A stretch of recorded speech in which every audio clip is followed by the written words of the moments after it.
Hello again, Niner faithful. This is the Johnny Dale Football Academy podcast. Today is Thursday, February 8th. We're one step closer to Super Bowl Sunday, and today we'll be talking about the 5 keys for the Niners on offense in the Super Bowl. We'll also break down a little film. All this and more, you're inside the Johnny Dale Football Academy.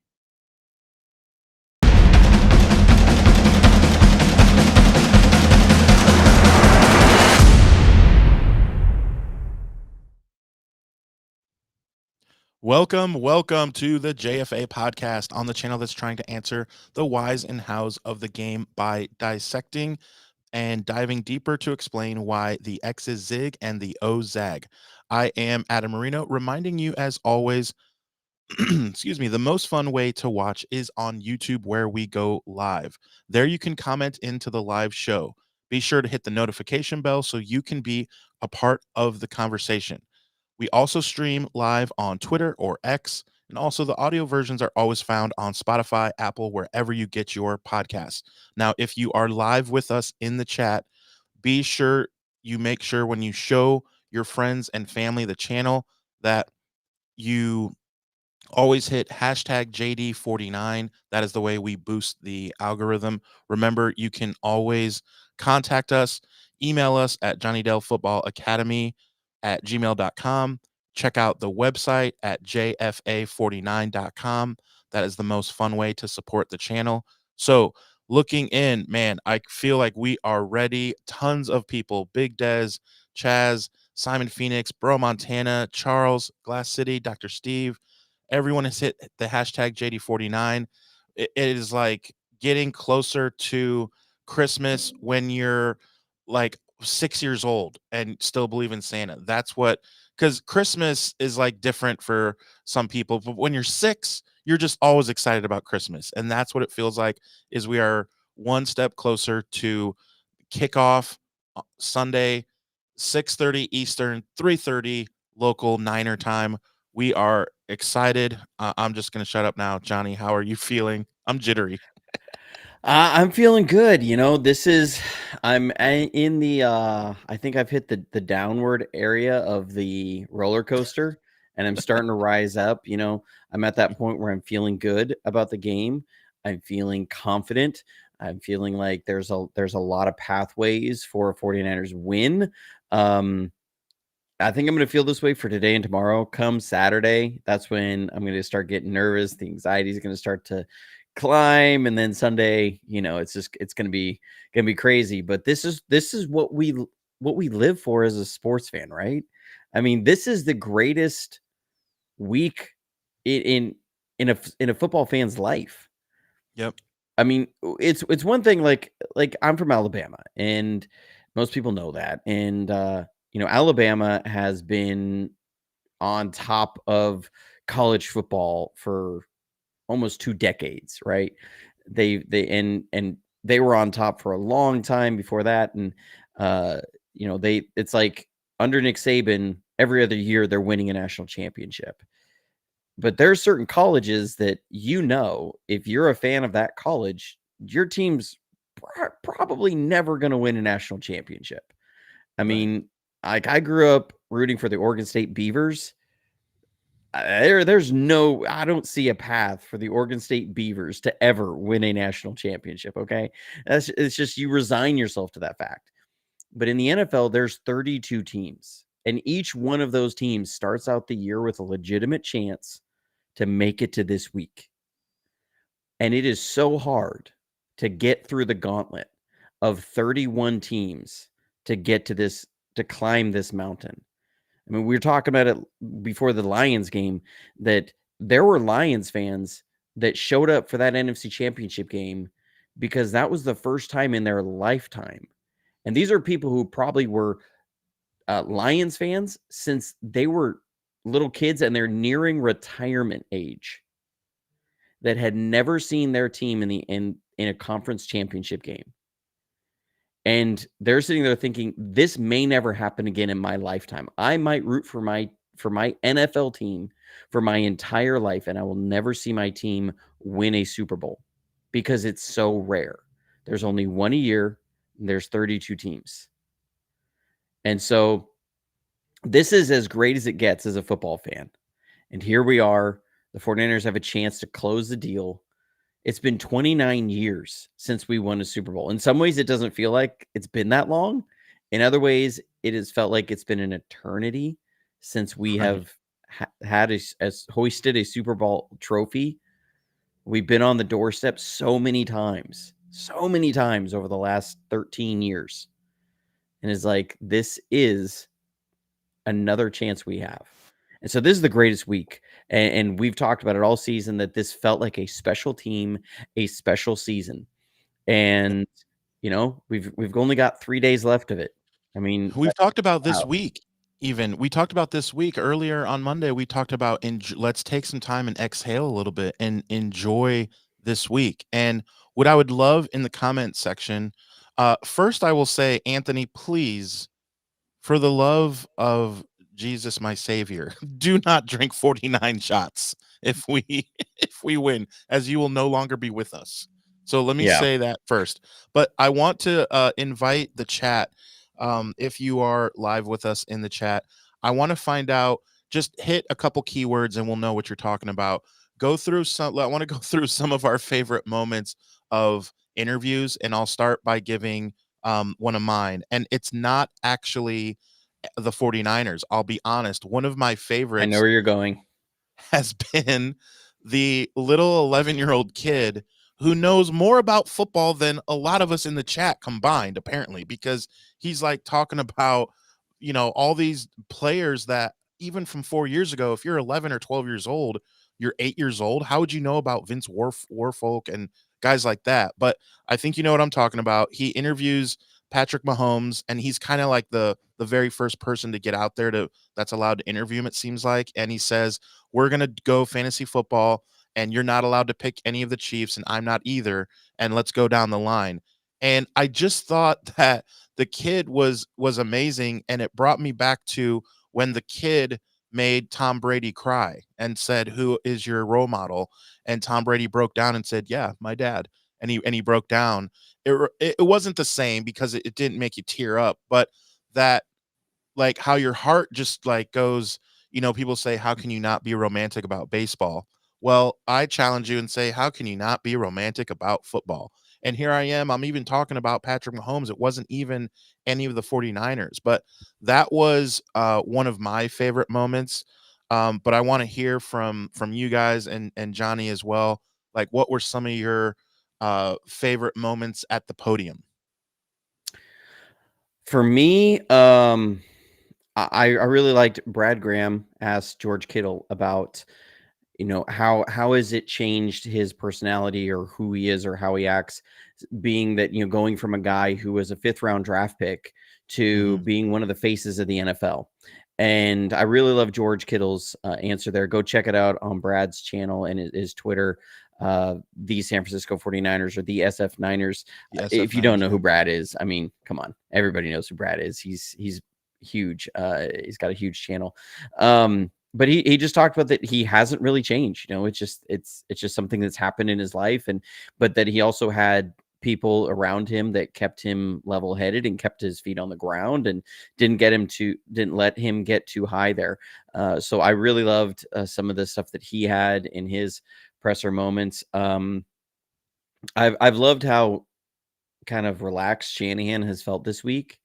Yeah. Like some weeks you see him and he seems really tense. He seems really nervous and, wore out. You can tell just there's things that it's He's like been up he's all working night his or tail off, just trying to figure out, what can I do that everybody on my team is going to feel comfortable with. And right yeah. now it's like he feels like he can go into this totally relaxed. Everything's on the table.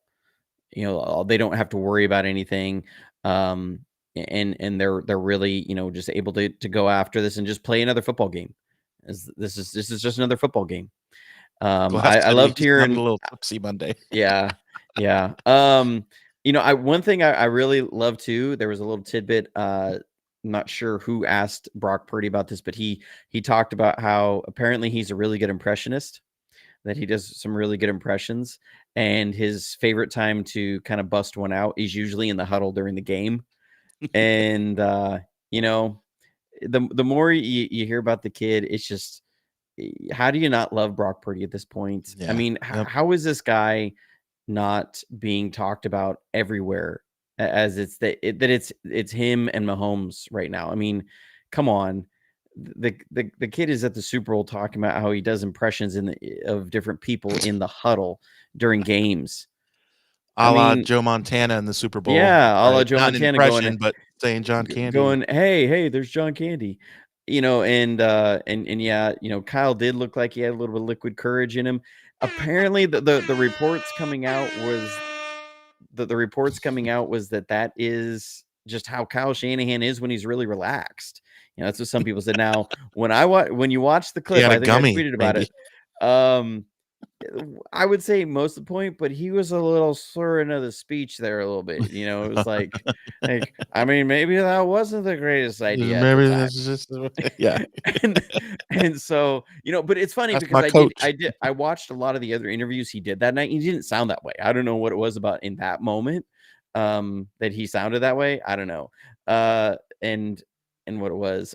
Yeah, and speaking of impressions, somebody did ask Mahomes if he could do his best Kermit the Frog impression. He said, I mean, like, I mean, that's kind of mean to do to the guy.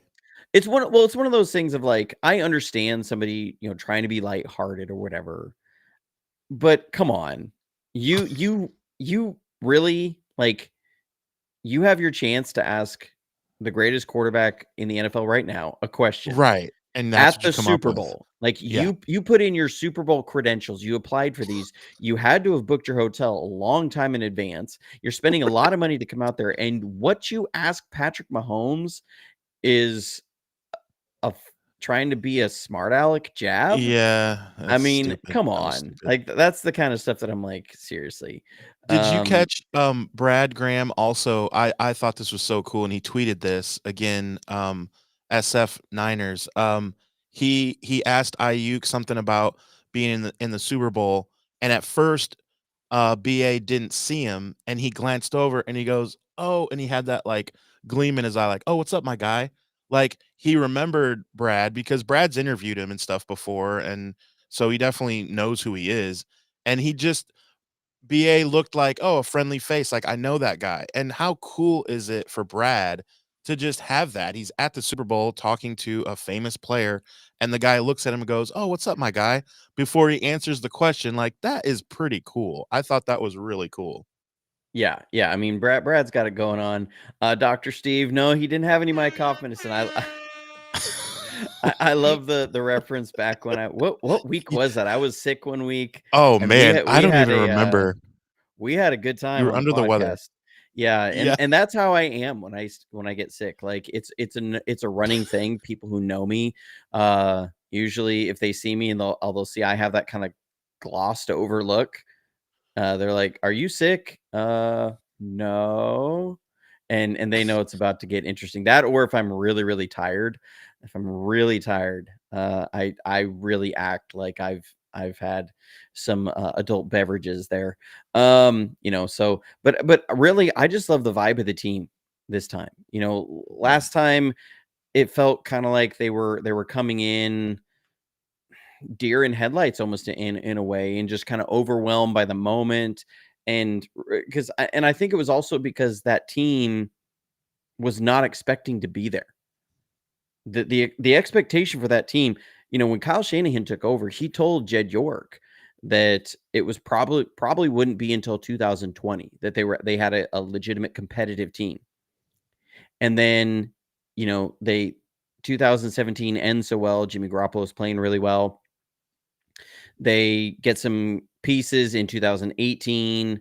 They're looking to build something more and then add some more pieces and kind of go from there. That's why they front loaded Jimmy G's contract so much. Then he tears his ACL. They get Bosa, and that kind of changes the whole landscape. They trade for D Ford, and they're looking at, okay, we're gonna really build this team, get to the playoffs this year, and build experience for the next year. And then they end up making that magical run, being so dominant on both sides of the ball, and then coming in, and it felt like they got to the Super Bowl and it was like, oh gee whiz, wow, we're here, this is crazy, how did we get, it's like, if you've ever seen that the older movie, That Thing You Do, It was directed by Tom Hanks. Where The Lenny, the Oneaters. guitar, the Oneaters, where Lenny, the guitar player, which apparently people told me all growing up in high school, I sounded just like that guy. It was It's a Steve good Zahn. reference there. Yeah. That he's sitting there, they're on the late night show, and he turns the drum. He goes, "Skitch, how did we get here, man?" Okay, now you That sound like him. that, like it's one of those of like how that's what the 49ers felt like in 2019. They're sitting there going, "How did we get here, man? Like, what are we doing here?" And the team was just kind of overwhelmed, and that you saw that in the fourth quarter. That the Yeah. team was like, "Wow, we got here. We're gonna win the Super Bowl. This is crazy." And the other team had been deep in the playoffs the year before. They were expecting to be in the Super Bowl. They knew that they had an offense that could take over a game. They knew they had a defense that could put the clamps down, and they weren't shaken by the moment. They didn't Right. get overwhelmed by it, and they walked away with that Super Bowl. This team, because that team made it there, and I'm not saying because so many people, this team has been there. We've talked about this. The vast majority of the players on this team have not been in the Super Bowl. It was one of those things. I saw somebody was talking. I can't remember what show it was, and I was like, "Did you do your homework?" Because they sat there and they're like, this 49ers team has been here in the Super Bowl before. They know what it is. They've got the offensive players that have been here before, like Deebo Samuel and George Kittle and Kyle Juszczyk and etc. And went on. And I was like, wait a minute. You named the only three guys. There was no etc. Right. There was no continuation. Whose last The name is entire that? Etc. Mark yeah, etc. Who's that? like the quarterback's different. The running back's different.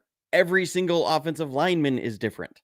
Like there is not a single offensive lineman from that offensive line that is back. There's the starting X receiver is different. The third wide receiver is different. Like it was only those three. It's Deebo Samuel, George Kittle, and Kyle Juszczyk are the only guys on offense returning from that Super Bowl. And even Debo's a much different player. Yeah, Juszczyk has Deebo been was a Old rookie. Faithful, Yeah, but yeah, Deebo was a rookie that year. So, no, this is not the same team that has come back. But what is different is the culture of the team. That this is a team that expected to be in this spot. They were on a mission.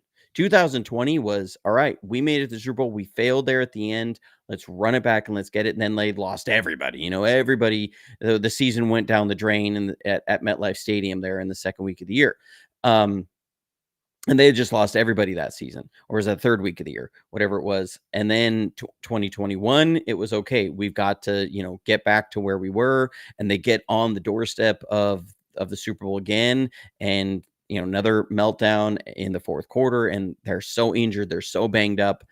And then it's okay. 2022, we've got our young quarterback. We're ready to go. We're going to go do this. We're really beefing up a roster because now we're planning for this roster to have a quarterback on a rookie contract, and they start adding pieces, and then they trade for Christian McCaffrey halfway through the season. We know, okay, this team has their sights set on a Super Bowl. Like this team is looking at it is our moment. They were not playing for a good playoff year. They weren't playing to build something for the next year. This team was on a mission, and they got so close, and then Brock Purdy gets hurt.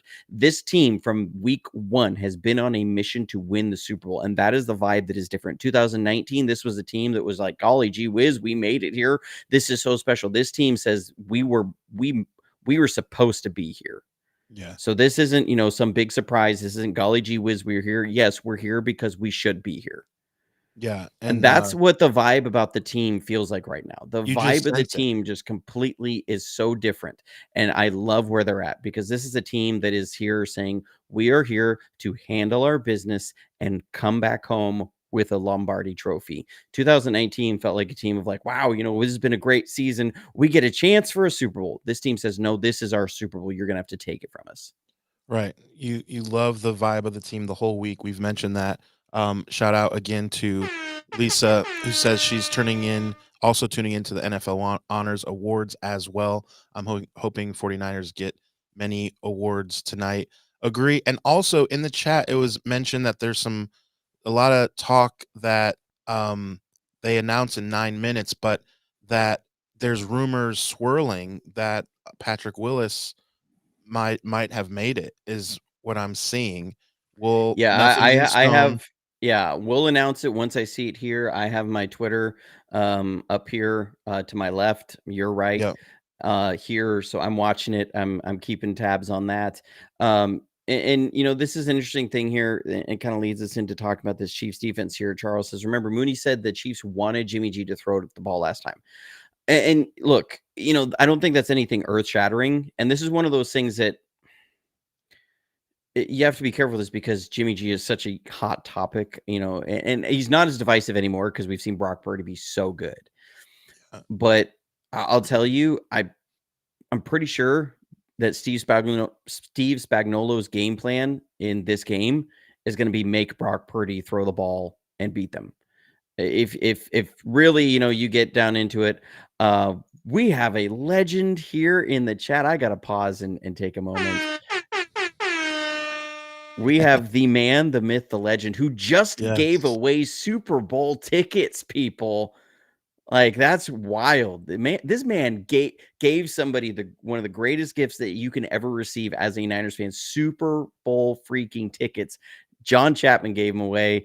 Loves the new website. Hey, look, and thank you, John, for pointing Christian my way. Christian from Power Brand Systems, who made our members website, same guys who made John Chapman's website. Look, if you are looking to expand your reach, if you're a small business owner, if you're a content creator, if you have anything that you're looking to expand your reach, to create sales points, to be able to create an integrated marketing strategy and an outreach strategy and a way to build a network cross platforms and everything, they are the guys to see. Check out powerbrandsystems.com/JohnnyDell, and you can see what they have for you. These guys do a really great job. They like, I literally had to do hardly anything in the design of this website. They asked me, what are you looking for? You know, gave me some things. I gave them a little bit of feedback. They came back and presented a website to me that was just out of bounds. And Adam saw it through the whole process too. He knows they were phenomenal to work with. They've been phenomenal to work with. Anything that I've asked, and you know, members have said, hey, can we look at this? And I bring it to them. They're like, yeah, we'll look right at that. I mean, they've got it now where I text a number when I upload a video to the members website, like I did with the preview scouting videos, and I just say new content, and it sends me back, you know, what category it is.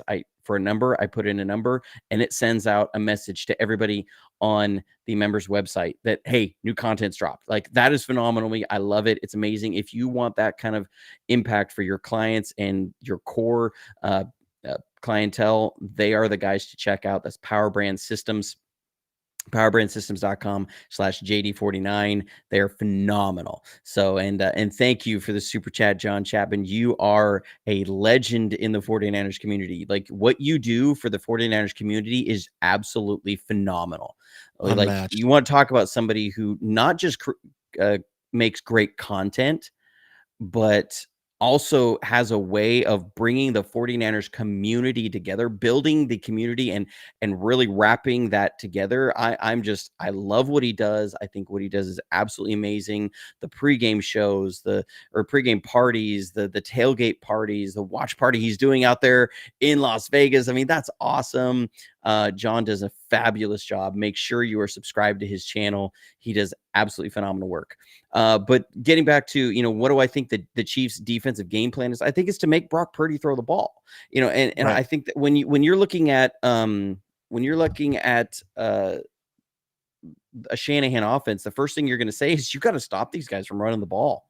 So real quick side note here, JP, link is in the description of the video on YouTube. So look in that link in the description, and there is the email in there.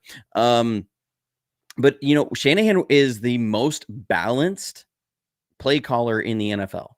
When you look at runs to passes, I think we called 4 more passes than runs on the entire year. You know, and that includes all of these swing passes and screens and bubble screens and stuff. So, I mean, really, Kyle Shanahan will call, you know, what effectively are runs more than he does passes. And that's the way he is. He believes in running the ball. He's committed to running the ball. That's what their identity is. They are a physical running team. And so, you know, that's their identity. When you go to play a team, you're going to say, how do we take away their identity? Well, you say, for the 49ers, that's going to be take away their ability to run the ball and make them turn into a drop back passing game. So, I get that there's, oh yeah, they didn't believe in Jimmy G. They didn't think he could beat him and stuff. I get that's there. I'm not sure that nugget is necessarily there from just saying we're going to make Jimmy G beat us throwing the ball.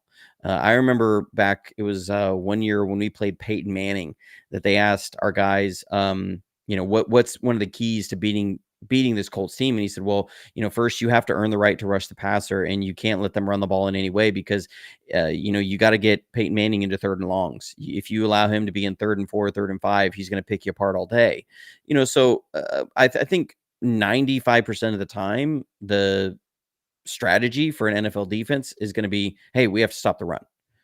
Now, how do you go about that? How much of your resources do you devote to that? That does change a little bit. How much are you willing to be in single man, and how much are you willing to, give certain looks in certain areas of the field in some of your ways to defending your run. So, that way it changes. But I think if you were to ask, if they were to be honest right now, they're not going to tell you right now. They're not going to say that before the Super Bowl. You ask Chris Jones, he's going to say, well, Brock Purdy's great, and you give him time, he's going to do this. He's going to say all those things. Course. He's not going to turn around and say, well, really, our goal here is to make him beat us. They're not going to say that before the Super Bowl. But if the Chiefs were to win, they would turn around and you would hear somebody on their defense say, yeah, our plan was to make Brock Purdy beat us, and they couldn't do it. That's how it is. So, I think that's where it is. And getting back to what the keys are for the offense, they're going to look to try and shut down the run. I mean, they're going to look to do it. The difference is you have to stay committed to that run game. One thing that the Ravens did is when you look at how Kansas City was playing them, Kansas City was saying, we're going to try and take away the run. We don't want them to run the ball on us. We're going to I guarantee you, if somebody on the Chiefs were being honest, they would say our goal in that game was to make Lamar Jackson beat us throwing the ball. And, yeah. that's just standard there. And so, the Ravens looked at that and they said, okay, we're going to then let Lamar Jackson beat you throwing the ball. Well, they didn't stay committed to the run game, and you play right into Kansas City's hands. What they are best at, they are probably the best in the league at defending the pass. I mean, just the way that they can come with anything as far as coverages that they want. They can play zone, and they can play zone very well. They can play man better than anybody in the league. So, they can go, Steve Spagnuolo has everything on the table when it's defending the pass. He's got blitz packages. He's got 8-man coverages. He's got 7-man coverages. He's got zones, and he's got man coverages. He's got a lot of different mixes of man coverages, and he's got this huge array of fronts and blitz packages to tie into all these things. So what they are best at is defending the pass. And if you let them just tee off on that, man, it's going to be a rough day. I've seen them on film go against some of the best and most explosive passing offenses in the league and shut them down. They are a very good pass defense team. Remember, this is a team that through 17 games only allowed 3,000 yards passing. 3,000 yards. That is less than 200 yards a game they were giving up passing. That's pretty impressive. So, this is a team that you have to stay committed to the run. That's going to be a lot of ugly runs. It's going to be a lot of make you really nervous runs because you want to see it as 2nd and 2, and you're going to see a lot of 2nd and 7, 2nd and 8. That you're going to see it. Just breathe it in. It'll be okay. I've got to tell that to myself too. Yeah, no kidding. We're going to be a wreck. You're a wreck for these regular season games, and we have called into account times in the playoffs where you have kind of not been in such a good place. So I want to ask you that at the very beginning, the top of our show, you said when I asked you, I was saying I was kind of jittery, asking how you were doing. You said you were more on the calm side. What I want to know is, was that from breaking down the film? What did you see? Yeah, a lot of that does come from breaking down the film a little bit, and And look, I put out my YouTube video, and let me know in the comments, what did you think of the different format? I changed up the format a little bit. I was even having some overlay script there in it, and Yeah. I took a different approach to it. That was really almost born out of necessity, because I watched so much film, and I had to. It was the way I could kind of compile everything that I'd seen on film, both sides. And Chiefs fans, I posted on their subreddit, and one of the guys came at me, which happens every single time I do one of these Of breakdown course. videos, scouting videos. I always get accused of, he's cherry picking plays. He's cherry picking plays. He's cherry picking. Okay. But here's the deal. I have to cherry pick some plays, but I'm not cherry picking. I'm Because you're not picking showing examples. 92 plays. You're not going Right. to show 92 of them. I mean, I'm showing examples of a greater narrative. Like for the offensive snaps, I watched something like 240, 250 offensive snaps. I'm not showing 240, 250 offensive snaps. That would be a 15-hour video, and I wouldn't put it out until June. It's yeah, like who's this watching this that, is man? not happening.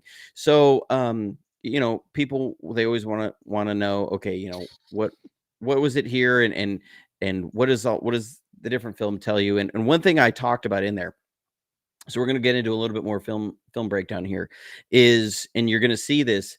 Kansas City, the offensive line has to be prepared coming in for each one of their runs, for every single look that Kansas City will present. Because like I said, Steve Spagnuolo, the best way I can describe this defense is a multiple defense. They run so many different fronts and everything. So this was early in the game. The Bills, this is what you're going to see with a lot of runs. Now, it looks like a fumble. It wasn't. You can see the ref come in and call it down. That the Chiefs run so many stinking fronts, and they hit you with everything. And they'll come one gap, and then they'll, like in plays like this, they'll go two gap on some stuff. So, here the Bills are just looking to run the ball. Now they start out, and this is what makes it so hard. So they start out, they got a heavy, strong look over here. So tight end is on to the right. They got another, I believe it's another tight end, and they have a fullback in the backfield. So this is a base defense. So that brings number 54. That's their third linebacker. He comes on the field.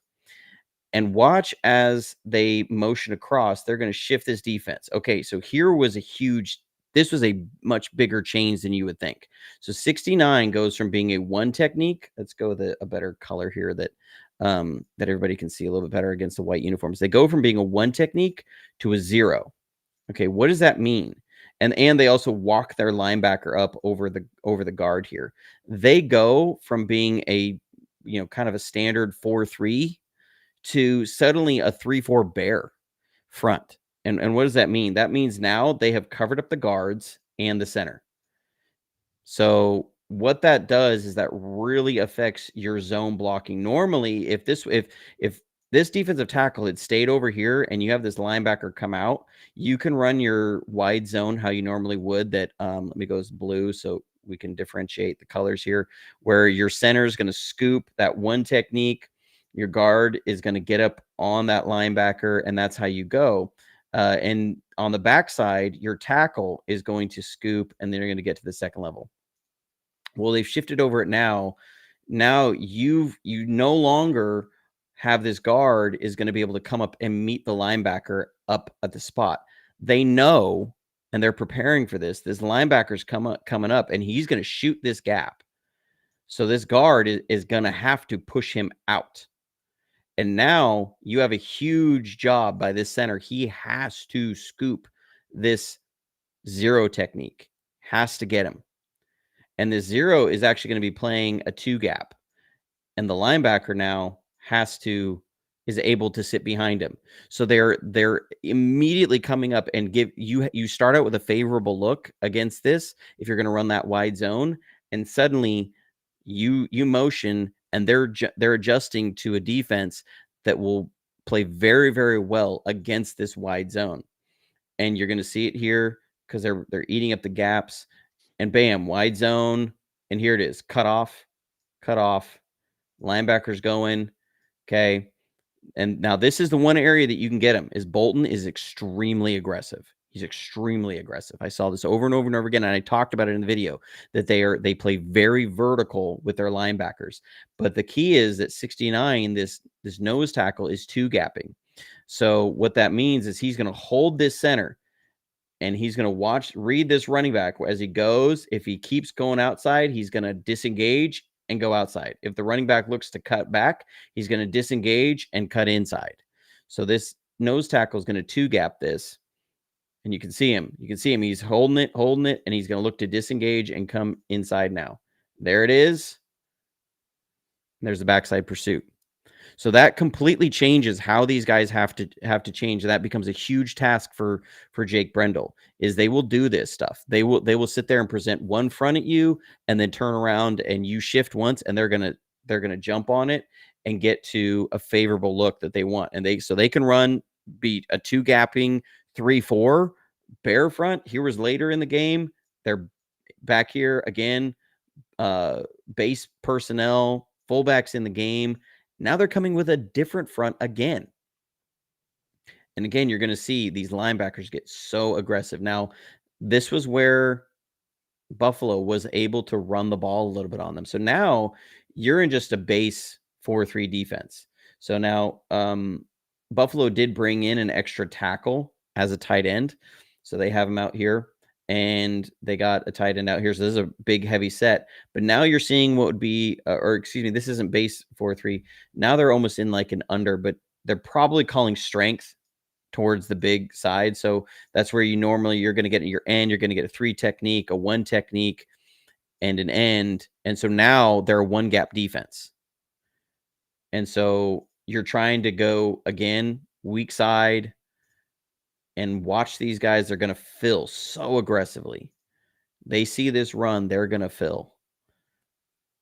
Bam, right at the snap. I mean, this is almost run blitz stuff. You see this all the time. Right. They fill these gaps hard. Now here you are going to have a lane for a cutback. It's going to be there because they fill so hard and so aggressively.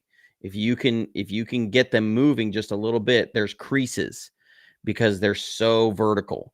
There are going to be some horizontal creases, and that's up to Christian McCaffrey, and to find those, to read the line well. I mean, they speed up everything for the offense. That is Steve Spagnuolo in a nutshell. Is he speeds up everything for the offense. So it's about, we're going to speed up those reads on these zone blocks. They're going to start eating you. And here they come with another front, and we see, and I mean, again, they attack so vertical, you do have some creases for these cutbacks and things. And it's going to come down to who's physical. When you put on this Bills tape, you see over and over and over again, they had a lot of ugly runs. Bills had a lot of 2, 3, 4-yard runs, but they also, Josh Allen ran for a lot of yards, and they ran for like 180 on him, more than any team, I think, pretty much the entire season. But here, now they're coming with a different front altogether. And so now, they're running again, big, heavy front over here. They've walked a linebacker up on the end, and they got another guy way out here. So now they're presenting a 5-man surface, and they got the 1 technique. Again, like they hit you with so many different fronts. I mean, the other one was a traditional 4-3. Now you're looking at a wide 9-4-3, and again, it changes the rules for the linemen. It changes how they block things. And again, so aggressive that you do get some of these cutbacks, and they're there. You can wash them and then get physical to finish the runs. I mean, this is how they are. Now, because of that, you do have the opportunity for some horizontal play action. Now, Buffalo tried this same play that Green Bay is going to run here, and Kansas City covered it up really well. But what you're going to see is they're going to fake a toss out this way, Green Bay is, and you're going to see these linebackers. And again, this is in base now. They came out with 2 tight ends, and you're going to see these linebackers fly, and they're going to have a tight end just come back across. This is almost like a slide concept. It's just not from under center. same idea is you're going to get fake the run one way, and then you're going to get movement back across. Again, they're going 4 strong now. That's also something to look for. They have 4 eligibles on one side of the field. So how does Kansas City account for that? Here they're bringing a safety down backside away from it so they can flow their strength in run stopping to the 4 strong. And, they're going to fake that little pass, play action, and boom, there's Justin Reed. Justin Reed's very aggressive. Okay, he will come down and attack, so you can go after him in play action. So I would look to watch for this. Watch for us to go 4 strong. See if Reed comes down on that backside. Be ready for that play action pass. So there you go. When that happens in the game, you can turn to your friends and say, I knew that was going to happen because I watched Johnny Dell's Football Academy. And this was on the second drive of the game for the Packers. There it is. Boom, play action. And they play a lot of zone too. This is early in the down. I believe this is first down. You're going to see they're open to this because now they're manning up on the backside, but they're playing zone. So they're zoning up everything else. And that's what allows you to get this look here is that you manipulate that zone defender and you're able to hit a play action pass. Like I said on my preview video, the Chiefs are known for running man and they're known for playing man so aggressively. Early downs, run downs, they will almost always be in zone. So, it's kind of this. You have to gauge yourself and be careful as a play caller, because if you're going to look at how do we attack them when they're weakest, which is again when they're playing zone in the pass game, we have to do it on run downs. But if you don't get it, if you don't succeed on 1st and 10, you're setting up 2nd and 10, and now you're suddenly into their bag, and that's one of the reasons why their defense is so good. Again, I think we talked about this before the game, before the show, that I feel like people are looking at this Chiefs game like it's a rerun of 2019. I think I put on Twitter that I feel like this is going to be a game that is a race to 24, that whoever hits 24 first wins this game. And the reason why I say that is because the Chiefs are not nearly as explosive an offense as they have been. And, we're the third best scoring defense in the league. And I know that the defense has not been doing as well over the last number of weeks, but they also haven't, the most they gave up over the past 2 months was to the Lions, who had a last second score on a drive where our goal was literally to just make them take at least 2.5 minutes to score. They were in a hurry up offense, and we were giving them everything underneath because it was all about just drain that clock down. And so, really essentially held the Lions to 24 points, even though they scored those 24 points in the first half. That this is a team that the only other game that we allowed more than that was we allowed more 30 or more was the Bengals game back in October. So, I don't see this Chiefs offense as a team that can put up 31 points on these 49ers unless the offense turns the ball over multiple times. So that's what I mean. I think this is going to be a race to 24 because it's going to be hard to score on their defense, and I think it's going to be very hard for their offense to score on ours. Remember, Kansas City right now is the 15th best scoring offense in the league. They're middle of the pack. This is not right. There was the Baltimore game, and excuse me, I would say the only time that the defense truly gave up 30 or more was back against the Bengals. But your offense turns the ball over 4 times. That makes it hard for your defense to not give up some points. But I mean, we look at this Chiefs defense.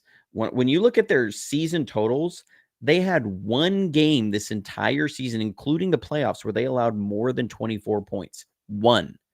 And that game, they gave up 27. That was to the Packers. 27 is their high watermark for this season. They do not give up points. This is a very good defense. People do not understand how good of a defense this is. This is this is one of the better defenses that the NFL's seen over the last couple of years. So, this is a defensive battle. As much as people, think of Andy Reid and the Chiefs, because I've literally had people tell me, the only way the 49ers win is going to be 41-38. I'm like, if the Chiefs score 38, good night. We are not winning this game. Like, not happening. It is not happening. So, this is going to be a slugfest. It's going to be a defensive battle, and it's going to be about who can run the ball, keep their quarterbacks clean, doesn't turn the ball over. It's going to be classic, just fundamental football. And guess what? You're seeing two teams that are really good at the fundamentals. So, yeah, it's going to be a great thing. But as far as looking at the offense, those are, for me, the big keys is you stay committed to the run. You don't let Spagnuolo get in 3rd and 7+. He's going to hit you with every blitz in the book, and they're going to sit there. And what makes those blitzes so hard is their corners know you have to get at least 7 yards on them. So they sit there. They don't bite on anything underneath. So you have to get the ball out quick, because they don't give up a lot of explosive plays just because they take away everything deep and they play this soft shell. No. They take away everything deep because they don't give you time to develop things deep down the field. They're going to blitz the snot out of you. They're not going to let the quarterback hold the ball for 3.5 seconds. And then their corners sit there and they don't jump on anything really short, because they're going to let you throw it short and then rally and make the tackle. That's how they are, but they're giving you 20+ down the sidelines. That's where if you say, there's an opening, but their corners are so good in that area, you're going to struggle really hard if you try and throw those fades. That's what I mean. They're not going to help those areas. Like, they do not help in those areas. And Uncle Eddie, we're going to get some defensive film tomorrow night. We're going to look at some of the stuff tomorrow night. But they do not help deep outside in man coverage. They just don't. So they take away everything over the middle. They take away your quick pressure beaters, and they're going to say, if you're going to beat us, against our blitz, you got to go deep down the field, and our corners are going to be able to take that away. And so that's what makes them so tough. They're not like the classic, like Fangio style, which says we're going to have that dome, and we're going to sit there and put a top on the defense and not let you get anything deep. We're not going to, because of coverage. No, they say we're not going to let those things develop. We're not even going to let that even come into play, because we're going to get to your quarterback before that happens. And so, this is a very aggressive defense in that way. So if you can hold up, but that's a gamble. If you can hold up against it, there are some shots down there down the field, but you really don't want to be there. You want to be in a situation where you say, let's stay ahead of the chains. Let's stay on schedule. Let's keep doing that. When the Bills did that, they moved the ball and they scored almost every time. So that's what you got to do. So, man, we talk about the whys and hows of the game. Remember, guys, on the channel, the best way to support the channel is to show someone your phone when you see someone wearing Niners gear. And what you just saw the last couple minutes was what Johnny does best, and that is drawing up the X's and O's and show the whys and hows. And when you see the videos that he puts together and you see the massive amount of views, it's no wonder why. So make sure one of the best ways to support the channel is to show someone your phone.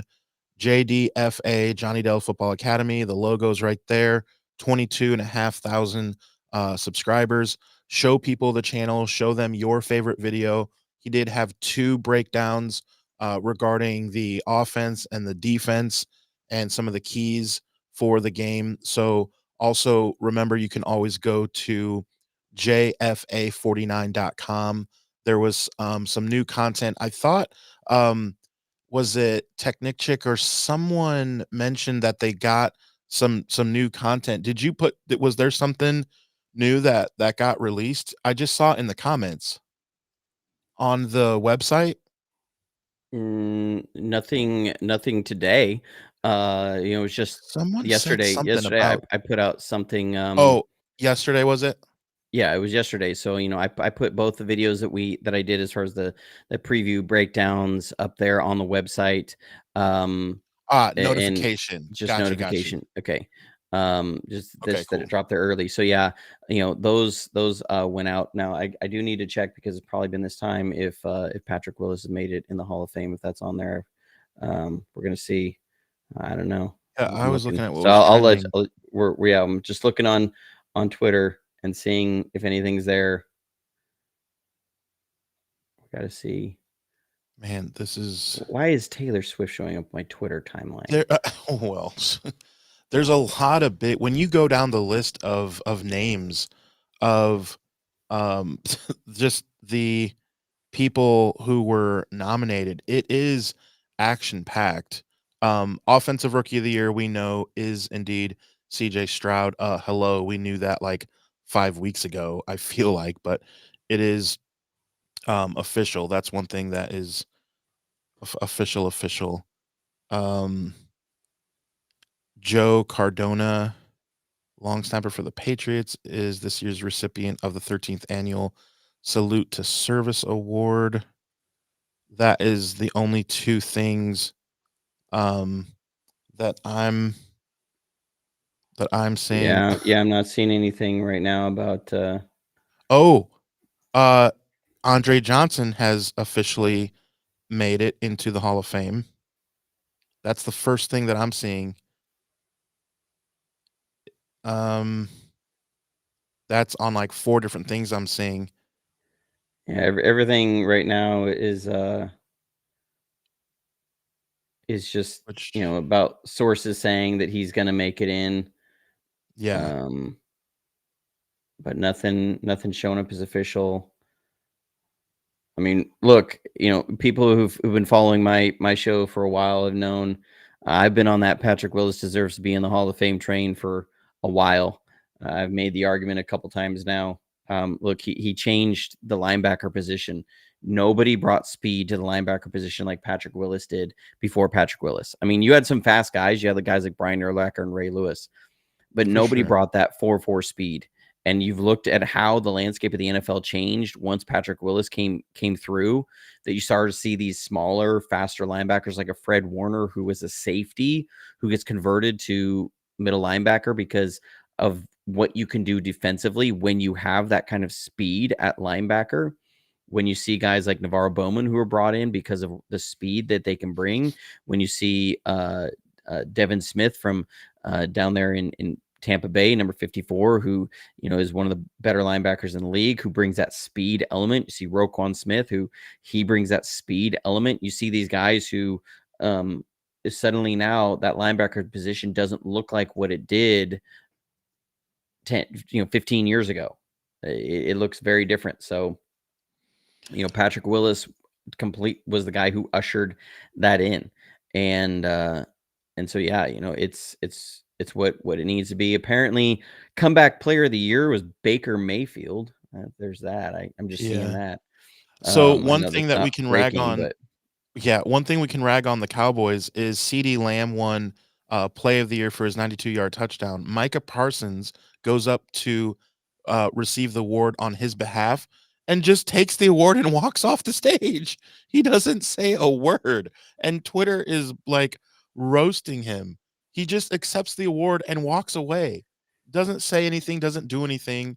Like, what in the world? Cowboys, bunch of jokers. That is hilarious. yeah, they're salty.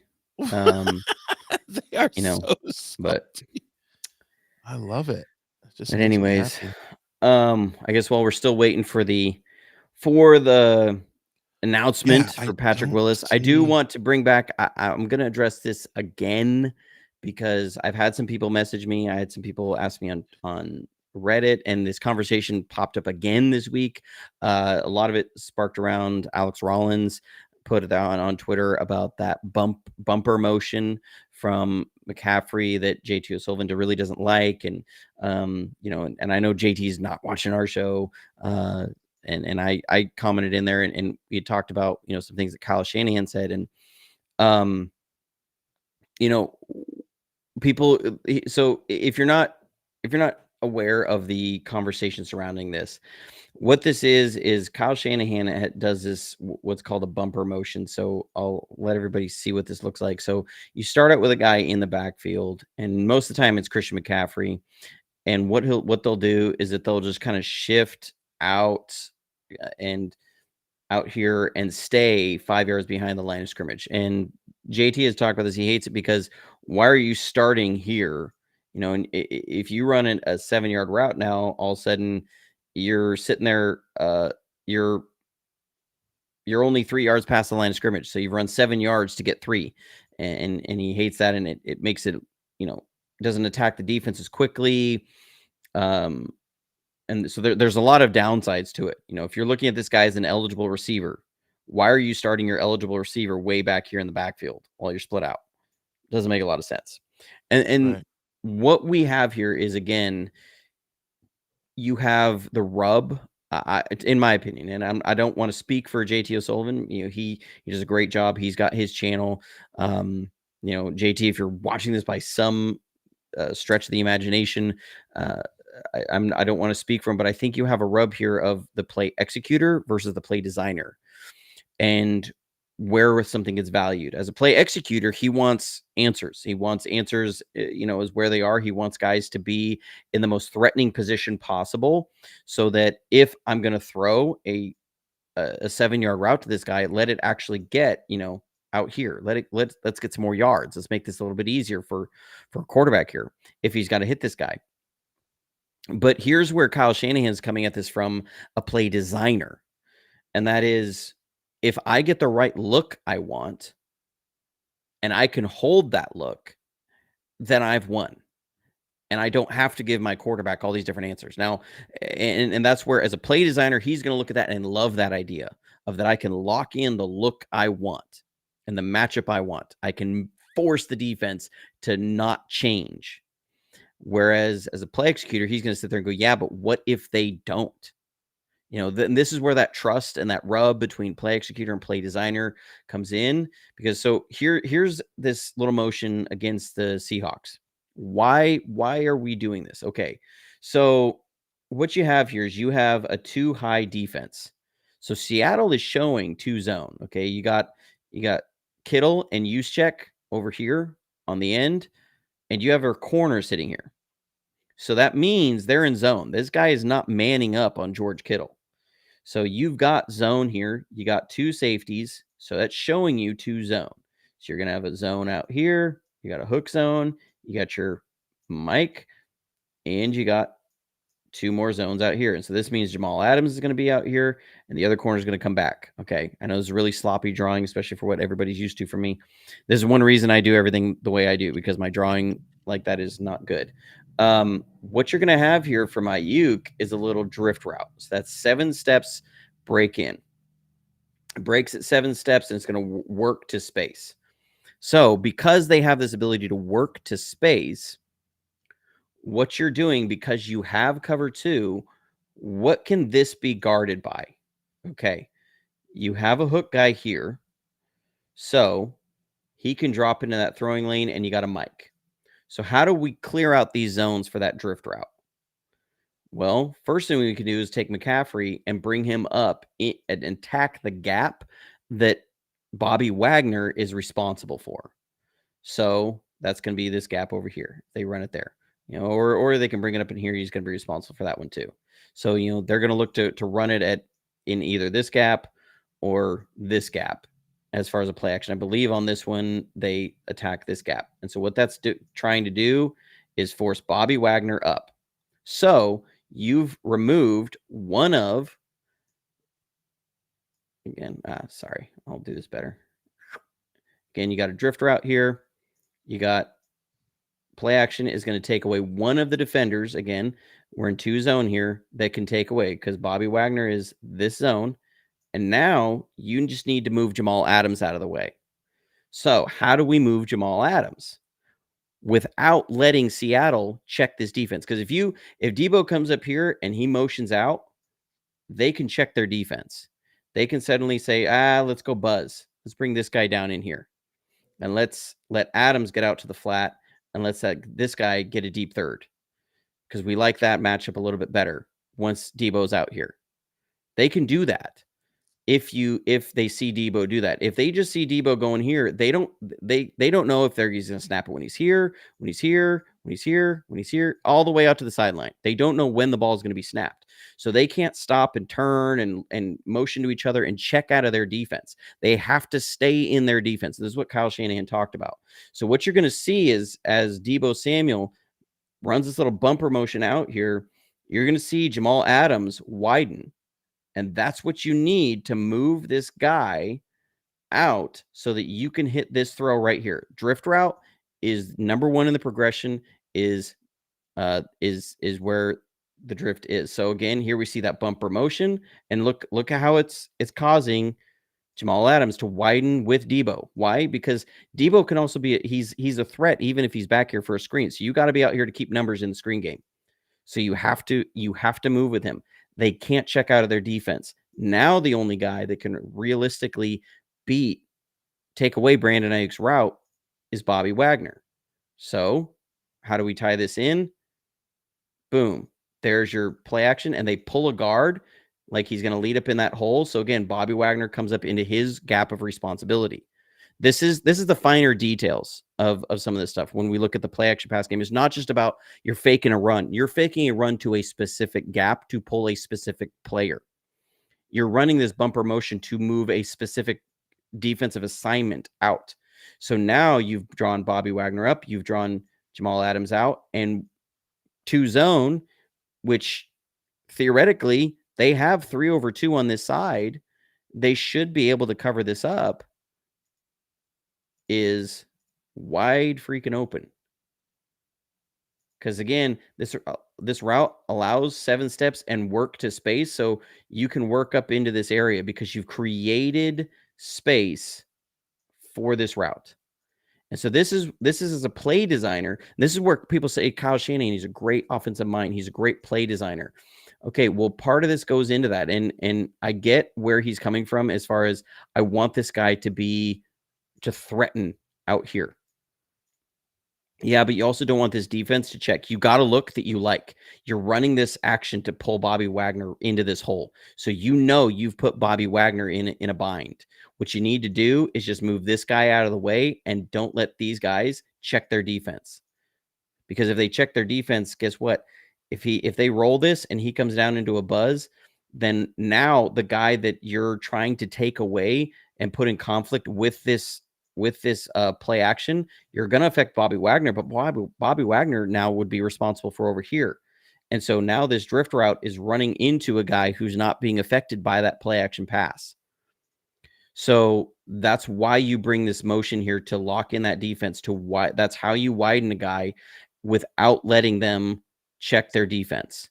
So that is why they do this bumper motion, and it's why it's out there, and it's why you'll see these guys be 5 yards off the line. It's not because they think that that's the best area for that guy to be. It's because that doesn't allow the defense to check out of what they are in. So when you see that, I can guarantee you that is the look that they wanted. Now, and going back to the Green Bay game, we saw that they got the look they wanted. They motioned McCaffrey like that, and they ran a play, and there was a false start, and it was on the exact look they wanted. It was a look that I showed on my preview video that they were going to try and hit, and they were going to try and hit the route that they threw. And then the next time they go to run it, they run that motion, and it's not the look that they wanted. Purdy still makes the throw anyways, almost throws a pick. So, this is that kind of rub there that you have, I think, between sometimes a play executor and play designer. As a play designer, when you look at it from a play designer perspective, I understand exactly why he likes that. Now, I also understand why as a quarterback, you wouldn't be in love with it.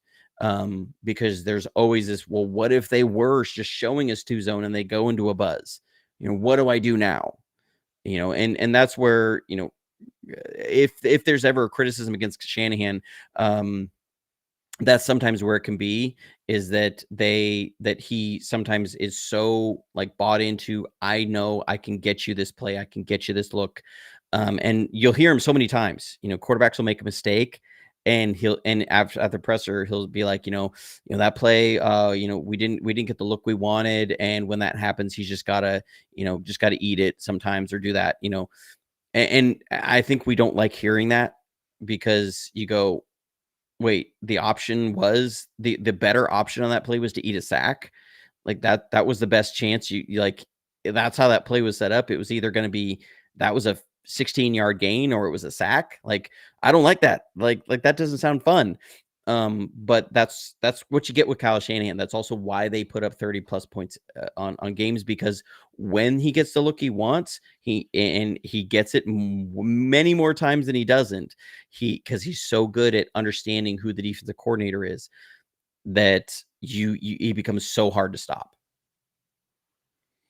Yeah. I'm seeing some of the stuff on Twitter. Shout out to D'Amico Ryans, man, who gets the defensive rookie of the year and in Will Anderson Jr. and the rookie of the year in CJ Stroud. Really cool to see. Definitely the update is that we do not know yet. I do agree too. I've been watching the channel with JT, and he has backed off a little, as Technic says. Isn't completely sold, but But he you still know, keeps wanting to see that, is this part of the long con, like yeah, make this payout. And I think, again, he's coming at it again from the play executor perspective, where there's got to be something more to this. And for me, I'm going, no, it really is just that simple. Kyle Shanahan is about, can I do this little simple thing that's going to force you to move one guy, because I have locked you and lock you into that defense. So I know exactly what the responsibility of that guy is, and I'm moving that guy for a very specific reason. It's not, I'm just moving this guy to get a little bit better leverage on this play, or I'm doing it to put a better stretch on these guys if you run this defense. No. He's, I got you in that look we wanted. All right, let's move this guy out there, and now we're really going to attack your, hook player here, your Mike, your Will, your strong safety, whoever it is he's trying to attack there, because he's seen something about how they are aggressive against play action or the run fits. How are they when a guard pulls? Like, this is the level of detail, again, that he's going into as a play designer. He's watched every snap of when there's a guard pulling on towards Bobby Wagner's gap. So he's watched every snap and said every single time he's going to take 3 steps minimum. If I get him 3 steps one way, I can hit Ayuk on that. So how do I pull the other guy out? So if I see 2 zone and I know that Bobby Wagner is responsible for the B gap, now I just need to move that other guy out a little bit, and I'm going to run a play action towards the B gap, and I got my guy. Like that's what he's looking at as a play designer. So, and I think that's where the disconnect is it's, well, I want a better stretch of this guy if they run that defense. So, if my answer isn't here over here, I can come over to this side and I get a better stretch there. That's where he's looking at it for the most part. And he's hoping that, there's some sort of other play involved in here. I really don't think it's going to be there for him. I don't think the payoff he's wanting to see is going to be there, because I think it really is just about how do you manipulate a defender in space just a little bit more. And we can do that when we get the look we want. So that's what I think it's about.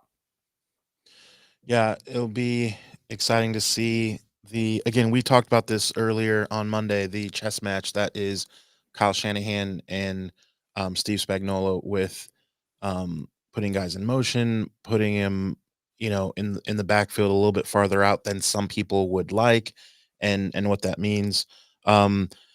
The up to the second update is still no update. I am in it to win it. Are we sticking around, Johnny? What do you want to do? I can't stick around for it. Sorry, everybody. Got to go put the kiddos to bed. Yep, it But is when getting it late. happens, it'll be amazing. I will say, if Patrick Willis doesn't make it in the Hall of Fame, it's an absolute shame. And we really have to wonder what are the writers really thinking about here. I mean, look, you're talking about the guy has more accolades than 80% of the people that are already in the Hall of Fame. Yeah. So, like the personal performance was there, impact on the game was there, history of the position. If you were to say, name the best middle linebackers since 1991, who's on your list?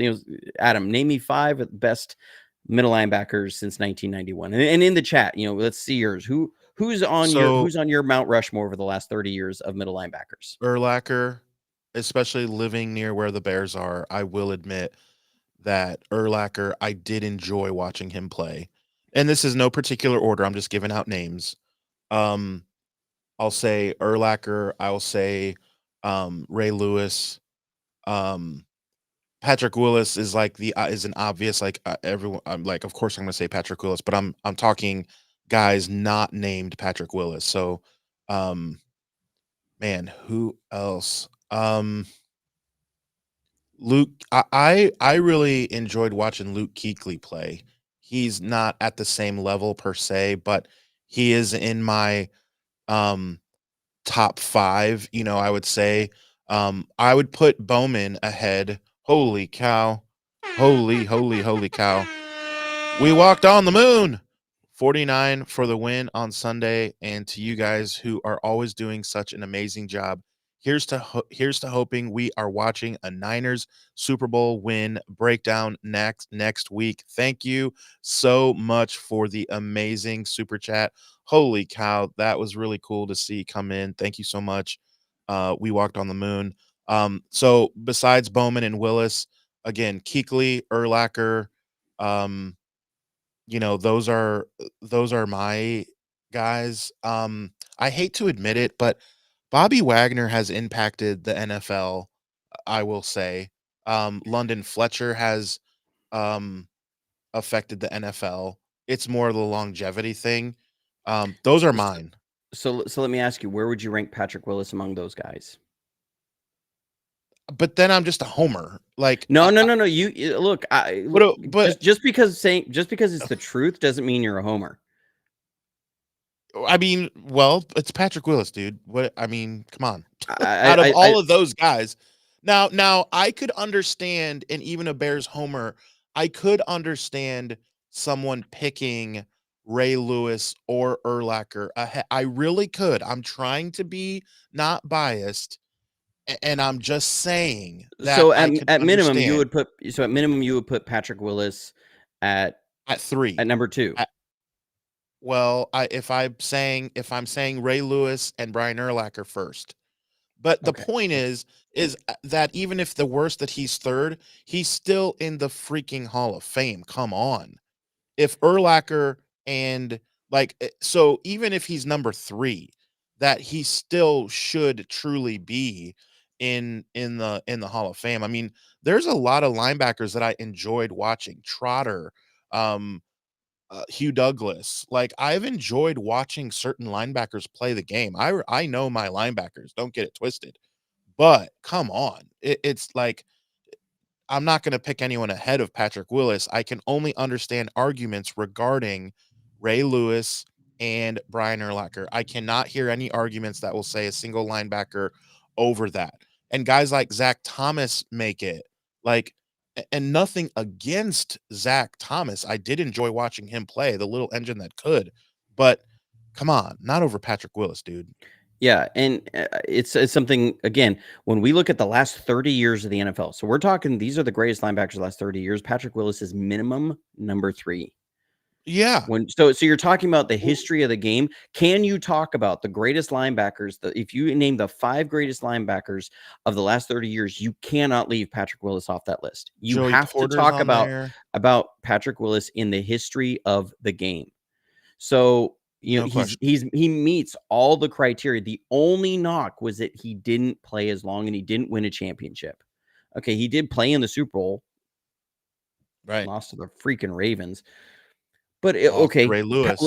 let's look at Brian Urlacher. Brian Urlacher was a great linebacker.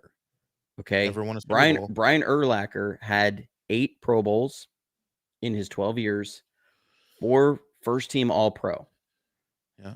So now he's not in the Hall of Fame right now. It's interesting. Wait, Brian Urlacher's not? It says Hall of Fame monitor on here. I'm just trying to. I would think he would be.